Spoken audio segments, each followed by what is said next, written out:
Hello everyone, welcome back to another video. Today we got the Land Cruiser all fixed up. Well, actually yesterday, and then today I added the fluid and stuff. Quick recap: we blew the differential. Or I blew the differential gears on our last off-road trip by going reverse and full lock. Went ahead and put some new Yukon gears, 529s, all new fresh axle seals, wipers, and all that fun stuff. Repacked all my grease, used all my old grease, old bearings, just so good. In the process of doing that, I was like, man, when I took off my brake pads or the brake calipers, I checked my brake pads and they have about almost 20,000 miles already since I swapped them out back in 2021 when I first bought this truck. So the brake pads were half down worn, so I was like, man, let me go ahead and just upgrade them and get some new brake pads. And I found out that you can use the LX470 brake pads, which is the 100 series Land Cruiser. It's the same fitment, but the pads are much more bigger and beefier, and it just works better. So I ended up buying some Toyota brake pads. I'll go ahead and throw out the part numbers. They're really nice. They're super high quality. When you look at these and you look at some parts, some auto parts stores you can tell that these are Toyota quality, very nice and thick and stuff like that. And I heard that these pads, or just Toyota brake pads alone, they can last up to 10 plus years, you know, just being a daily driver. So I decided to upgrade my pads while we're there. And when I was trying to install these pads are so thick that I couldn't compress the brake caliper pistons back. So since my calipers are from AutoZone, I just went ahead and took them to AutoZone and got new calipers. So I got new calipers under warranty because they were seized up, you know. So even with new brake calipers, I installed these and they are so thick that when you try to slide these onto the rotors, there's literally no room for it, and you have to push it in there. Now, I was able to get them in there and took it for a test drove today. The driver's side is doing good. It's not getting hot. It's working fine. Looks like it adjusted itself, and there's enough clearance on that side. But on the passenger side, you can see why I had these. I had to take them out on the passenger side. They were getting hot. Now, I was just cruising in the neighborhood, doing less than 3-4 miles, and they were getting hot. So before we did any more damage, I decided to take them out. Now the driver's side, I'm gonna leave it the way it is because hey, it's running, it's fine right now, and you know, I paid some good money for these. So I'm gonna leave the driver's side the way it is, and I'll keep these for the driver's side. And what I decided to do is I went to Napa. I ordered some Napa 80 series, so some stock brake pads for this vehicle, which is the smaller ones. I ordered some brake pads from Napa. I ordered the 80 series, and I also ordered the Napa 100 series brake pads. I'm gonna run to the store real quick, go pick them up, and I'm gonna compare the Napa 100 series brake pad, and if they are much more thinner, then we should be able to run those without no issue. Now, if we do have issue, I'll just go ahead and refund those 100 series brake pad. And on the passenger side, we'll go ahead and run the 80 series stock brake pads, and I'm totally fine with it. So it is what it is. I was hoping it works, but unfortunately you might have some issue. So if you guys are looking to do this upgrade, make sure you're aware that your brake calipers needs to be fully compressed in, because this is going to be a tight fit. You might as well put new calipers while you're out there if you need to.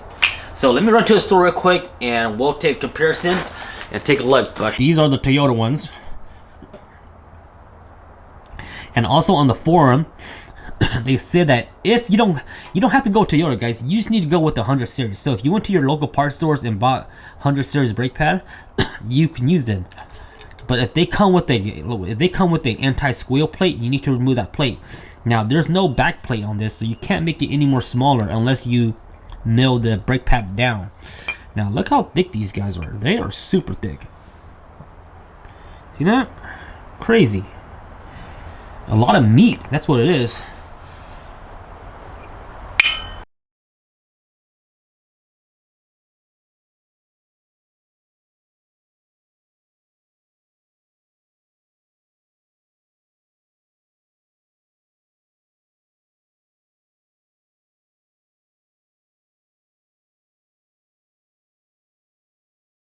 So you guys can see we have a brand new caliper. And what I was talking about is that once you put those brake pads in, it's so tight that it cannot go in here. And you can see the pistons are still fully compressed because it needs to be compressed as much as possible. Now I don't know if they make a smaller rotor, but you know, you don't want to do that. You know, you don't want to go with the smaller rotor. And these rotors are brand new, back from 2021. So these rotors have about, you know, 20,000 miles already on them as well. But it's all good. Like I said, the driver's side for some reason is running fine. Maybe the caliper on that side had just a little bit more tolerance. But on this side, it was having a lot of issue. It was so tight that you can barely move the wheel hub. Like, you couldn't turn this wheel hub unless you had a big crowbar and you were using like 3 foot of leverage. So it was super scary. You don't want to do that because you're gonna run into some issues where you just either destroy your caliper or most likely warp your rotor. But on top of that, we have our new diff that's fully rebuilt. We have new OEM axle seals. Always want to use Toyota axle seals only. Don't use anybody else. And we have the trail gear wiper seals. These trail gear wiper seals are way more better. It just works so much better, and I highly recommend you guys go with them. And then we also run 1-inch wheel spacer because of the big 38-inch tires. And all new gasket, new covers. I always like to buy new one of these because they're so cheap. So I always have these on hand because sometimes when you remove them, you always end up damaging it. But that's it right there. Fresh fluid. And once I get this caliper fixed, we'll go ahead and start the braking process. So to brake in your new gears, you want to drive about 15 miles, 20 minutes, and let it cool down for 20 minutes.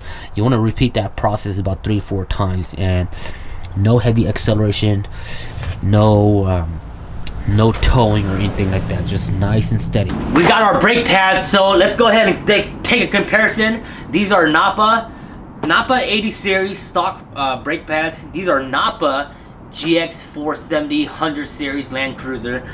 These are 100 series Land Cruisers Toyota. Let me give you some part number for reference. So this is the 80 series for Napa 7298BX, and the 100 series 7639X, made in Canada, made in Mexico. These were I bought them online, pick it up, so 20% off, 55 bucks a piece. These are Toyota. Got them on eBay for about $80 ship. So let's go ahead and measure them real quick. We're gonna measure the total from outside to inside. Now the 80 series front brake pads, I know these will work for sure. I only bought them for backup in case these guys over here don't work. So these are 15.64 millimeters. 15.64. And the Napas are gonna be 18 millimeters, 18.03 millimeters. And we're hoping that the stock Toyotas are bigger, which means that these will fit better. So hopefully this is bigger than 18 mil. So let's take a look. Oh no, it's actually 17 mil, 17.44. So here's what we might have to do. On the forum, they do talk about this backing plate. There's a little anti-squeal backing. It's very thin, like very, very thin. I'm pretty sure that won't make a difference, but I'm gonna go ahead and install it the way it is. And if it doesn't fit, then we'll most likely go and return this set right here, and we'll just run the 80 series on the passenger side. Because even if I was to take this this anti-squeal plate off, I highly doubt that's gonna make a difference. So 17 mil, 18 mil, and 15 mil thickness. Let's go ahead and install these guys. So here's the dilemma. These pads are definitely way too thick. The the 100 series Napa is still too thick. Even if I was to take out this backing plate, I'm pretty sure it won't make a difference.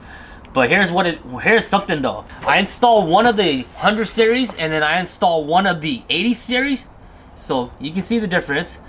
And if I was to do this combination, it's fine. So I'm just not gonna do it because it's just not worth it. I'm just gonna go back and refund this one, and I'm just gonna run the 80 series original on the passenger side. Like I said, it's the big difference that this one has more grip. You can see the surface area. It's much bigger than the stock 80s.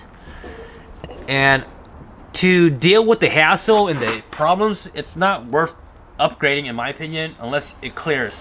So like I said, for some reason my driver's side is clearing the 100 series Toyota pads, but my passenger side is not. They're both brand new calipers. So we're just gonna go ahead and install the Napa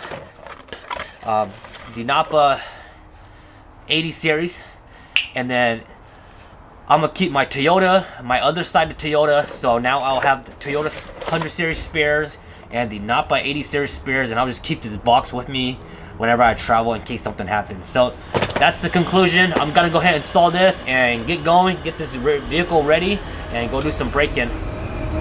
Hope you guys enjoy. See you guys next time.